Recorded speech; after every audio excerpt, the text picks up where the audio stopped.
आज सावन के महीने का पहला सोमवार है। आप सभी को पता ही होगा कि 19 वर्षों में इस बार सावन के महीने में हमें ऐसा मौका मिला है कि ये पूरा श्रावण मास लगभग 59 दिनों तक चलेगा और यह सभी भक्तों के लिए बहुत ही विशेष है। इसीलिए ही आप सभी के लिए हम लाए हैं शिव जी के 12 ज्योतिर्लिंगों की संपूर्ण जानकारी, जिससे कि आप घर बैठे बैठे ही 12 ज्योतिर्लिंगों के दर्शन कर पाएंगे और उनके बारे में सब कुछ जान पाएंगे। साथ ही साथ हम इन ज्योतिर्लिंगों से जुड़ी पौराणिक कथाओं के बारे में भी जानेंगे।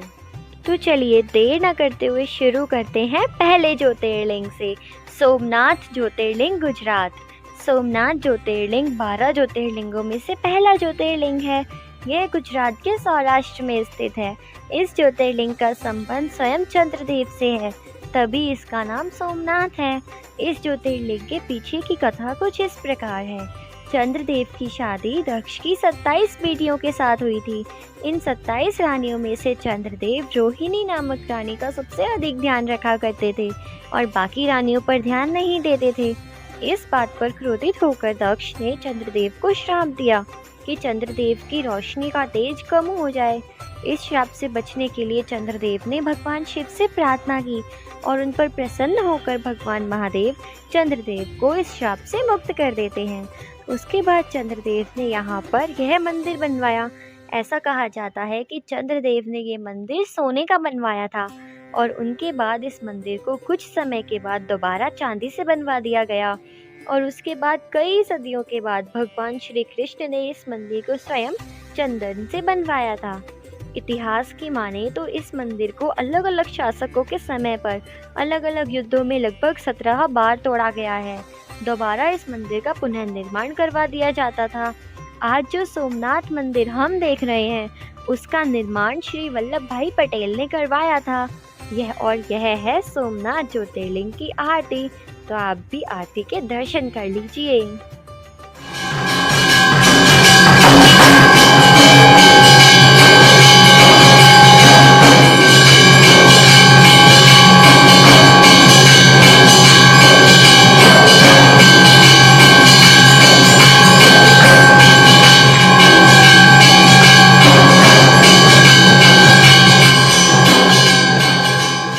मल्लिकार्जुन ज्योतिर्लिंग आंध्र प्रदेश। मल्लिकार्जुन ज्योतिर्लिंग आंध्र प्रदेश के श्री शैलम में कृष्णा नदी के तट पर बना हुआ है। इस ज्योतिर्लिंग की पुरानी कथा कुछ इस प्रकार है कि जब भगवान गणेश और भगवान कार्तिकेय की शादी की बात चल रही थी, तब यह प्रश्न उठा कि किसकी शादी पहले होगी। इस बात का निर्णय करने के लिए भगवान शिव ने पूरे विश्व का चक्कर लगाकर उन्हें वापस आने के लिए कहा। इस पर भगवान कार्तिकेय ने अपना वाहन लिया और निकल गए पूरी पृथ्वी का चक्कर लगाने के लिए, लेकिन गणेश जी ने मूषक के साथ भगवान शिव और पार्वती जी के ही चक्कर लगा लिए। जब भगवान कार्तिकेय वापस लौटे तो उन्हें लगा कि उनके साथ छल हुआ है और वो रूठकर कैलाश छोड़कर चले गए करंजा पर्वत पर और वहीं रहने लगे। माता पार्वती के कई बार समझाने पर भी उन्होंने अपना हट नहीं छोड़ा और वो कैलाश वापस लौटकर नहीं आए। तब भगवान शिव और माता पार्वती स्वयं ही कैलाश छोड़कर श्रीशैलम में आकर रहने लगे और इस तरह यहाँ ये मल्लिकार्जुन ज्योतिर्लिंग के नाम से प्रसिद्ध हुआ। महाकालेश्वर ज्योतिर्लिंग उज्जैन मध्य प्रदेश। महाकालेश्वर ज्योतिर्लिंग मध्य प्रदेश के उज्जैन में शिप्रा नदी के तट पर स्थित है। माना जाता है कि महाकालेश्वर ज्योतिर्लिंग स्वयंभू है, अर्थात यह ज्योतिर्लिंग खुद यहाँ पर उत्पन्न हुआ है। और महाकाल ज्योतिर्लिंग की विशेषता यह है कि यह एकमात्र दक्षिण मुखी ज्योतिर्लिंग है। यहाँ पर हर रोज सुबह 4 बजे भस्म आरती होती है, जो कि पूरे विश्व में प्रसिद्ध है। उज्जैन के लोग महाकाल को इस पूरी नगरी का राजा मानते हैं और यह है महाकाल बाबा की आरती के दर्शन, जो कि आप भी लीजिए।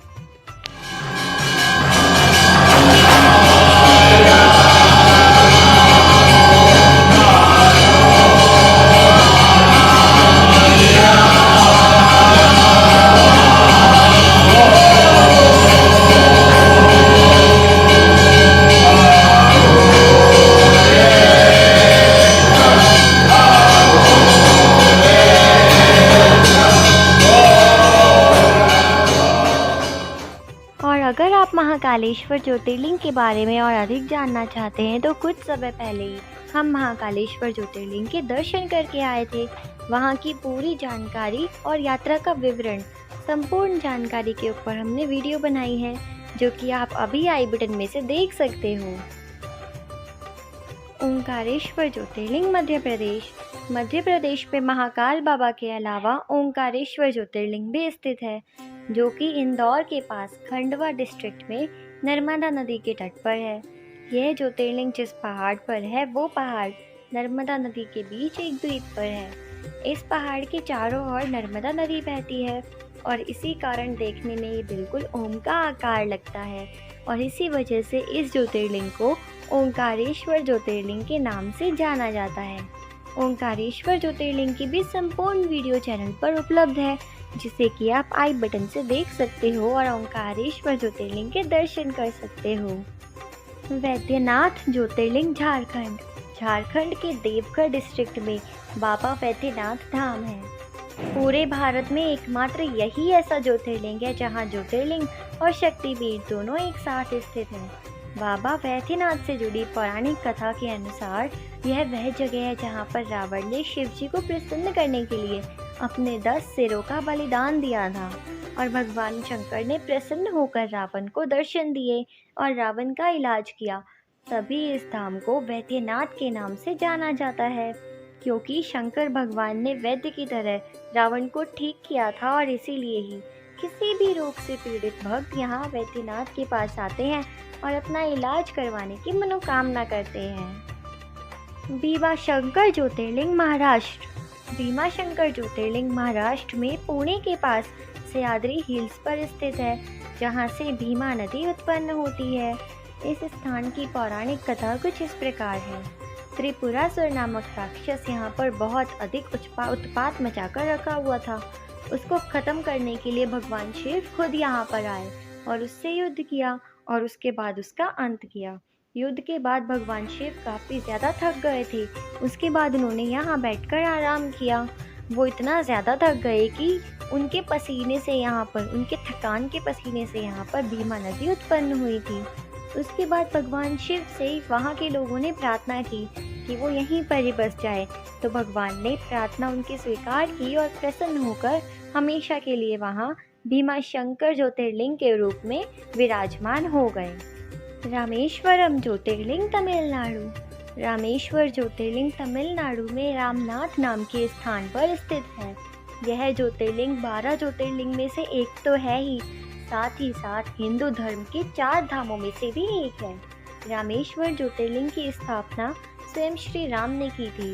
लंका जाने के समय समुद्र पार करने से पहले श्री राम ने स्वयं इस शिवलिंग की अपने हाथों से स्थापना की थी। इसीलिए ही इस शिवलिंग को रामेश्वरम शिवलिंग के नाम से जाना जाता है। नागेश्वर ज्योतिर्लिंग गुजरात में सोमेश्वर बाबा के अलावा नागेश्वर ज्योतिर्लिंग भी स्थित है। यह गुजरात के द्वारिका के पास ही द्वारपला नामक स्थान पर स्थित है। यह ज्योतिर्लिंग शिव जी के नागों के रूप को दर्शाता है। शिव पुराण के अनुसार इस ज्योतिर्लिंग की एक कथा भी है। माना जाता है कि यहाँ पर राक्षसों का एक जोड़ा रहा करता था, जिसका नाम था दारुका और दारुकी। दारुकी माता पार्वती की भक्त थी और उसे माता पार्वती से वरदान भी मिला हुआ था, लेकिन दारुका काफ़ी उत्पात मचा रहा था और यहाँ के लोगों को परेशान कर रहा था। उसने सुप्रिया नामक एक शिव भक्त को कई अन्य लोगों के साथ बंदी बना लिया था। इस पर सभी लोगों ने शिव जाप करना शुरू कर दिया।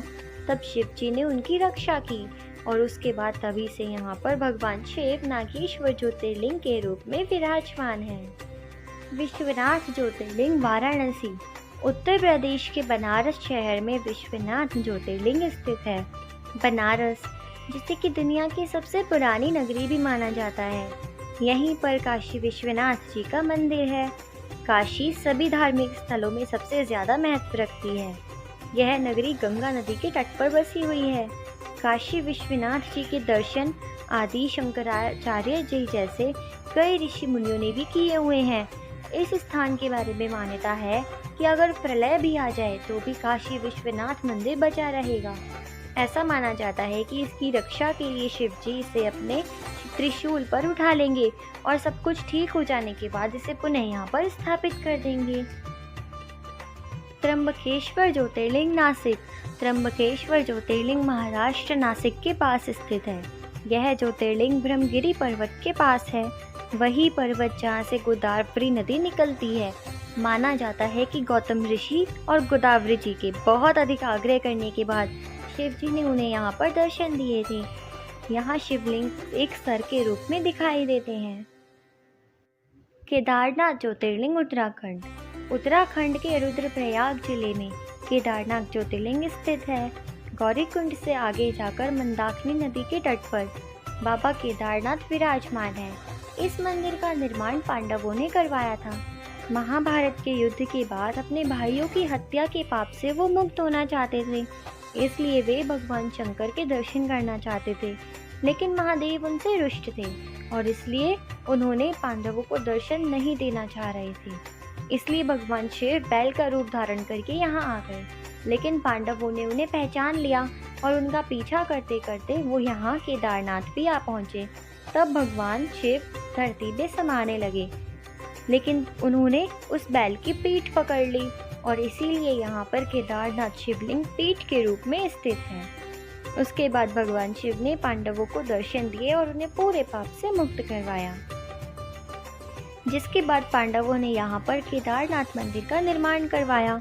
इतिहास की दृष्टि से ये मंदिर सच में बहुत ज़्यादा पुराना है। ऐसा बताया गया है कि ये मंदिर लगभग 400 सालों तक तो बर्फ के अंदर ही दबा हुआ था। घृष्णेश्वर ज्योतिर्लिंग महाराष्ट्र। यह ज्योतिर्लिंग महाराष्ट्र के औरंगाबाद के पास स्थित है और इन्हीं एलोरा केव्स के पास स्थित है। कृष्णेश्वर ज्योतिर्लिंग। इस ज्योतिर्लिंग की मान्यता ये है कि यहाँ पर घृष्णा नाम की एक शिव भक्त रहती थी। उसके पुत्र को उसकी बहन ने छल से मार दिया था। इस तरह के अन्याय को देखकर भगवान ने यहाँ पर प्रकट हुए और उसको दर्शन दिए और उसके बाद भगवान शिव यहाँ पर ही हमेशा के लिए ज्योतिर्लिंग के रूप में विराजित हो गए। तो ये है हमारे 12 ज्योतिर्लिंग, जो कि सभी शिव भक्तों के लिए बहुत ही ज़्यादा महत्व रखते हैं और सभी शिव भक्त एक ना एक बार तो यहाँ दर्शन करना ज़रूर चाहते हैं। तो इस तरह आज आपने हमारी वीडियो के माध्यम से संपूर्ण 12 ज्योतिर्लिंगों के बारे में जाना। अगर आपको ये सारी जानकारी अच्छी लगी तो जल्दी से आप वीडियो को लाइक कर दीजिए और चैनल को सब्सक्राइब कर दीजिए, ताकि हमें भी पता चले कि आपको ये वीडियो कितना अच्छा लगा और आपकी सराहना हम तक पहुंच पाए। सावन के महीने में हम पूरी शिव पुराण सुनाने का भी कार्य कर रहे हैं, तो इसलिए आप संपूर्ण शिव पुराण से जुड़ी हुई सारी जानकारी लेने के लिए अभी चैनल पर जाकर प्लेलिस्ट को चेक करें, साथ ही आई बटन में से भी पूरा शिव पुराण ज़रूर सुने। तो मिलते हैं आपसे नेक्स्ट वीडियो में, तब तक के लिए ओम नमः शिवाय, हर हर महादेव।